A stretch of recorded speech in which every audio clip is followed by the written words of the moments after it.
பூமியோடைய உயரம் வந்து பூமியோட உன்னுடைய உயரம் வந்து உள்ளதை பொறுத்து தான். உன் மனசுல நீ எந்த அளவுக்கு உயர்வா நினைக்கிறியோ இருக்கிறியோ அதுதான் வந்து உன்னுடைய வாழ்க்கையோட உயரம். புரியுதா? நான் குரூப் 4 தான் போகணும் அப்படின்னு நினைச்சிருந்தேன் அப்படின்னா அதுதான் உன்னுடைய அவ்வளவுதான் உயரம் உனக்கு. நான் குரூப் என்னாலே முடியும், நான் படிச்சிருவேன் அப்படின்னா அது அந்த அளவுக்கு உன்னுடைய உயரங்கள் இருக்கும்.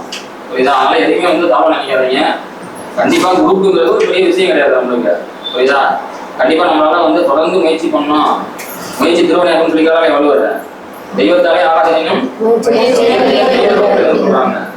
நீ முயற்சி பண்ணிட்டே இருந்த அப்படின்னா தொடர்ந்து வந்து என்ன பண்ணலாம், ஈஸியா வந்து அடிக்க முடியும். புரியுதா? தோல்வியை வந்து நம்ம பயப்படவே கூடாது. அவரை நீங்க என்ன சொல்லியிருக்கிறாரு, எவ்வளவு துன்பங்கள் வந்தாலும் எனக்கு கவலை இல்லை. ஏன் அப்படின்னா 100 முறை வெற்றி பெற்றவன்ல 1000 முறை தோல்வி அடைந்தவன். தோல்வி அடைந்தவங்க தான் அடுத்தடுத்து நோக்கி சக்சஸ் நோக்கி வருவாங்க. இப்ப எதிர்காலத்துக்கு நீங்க ட்ரெண்டிங்ல வந்து சூரிய இருக்கிறாரு,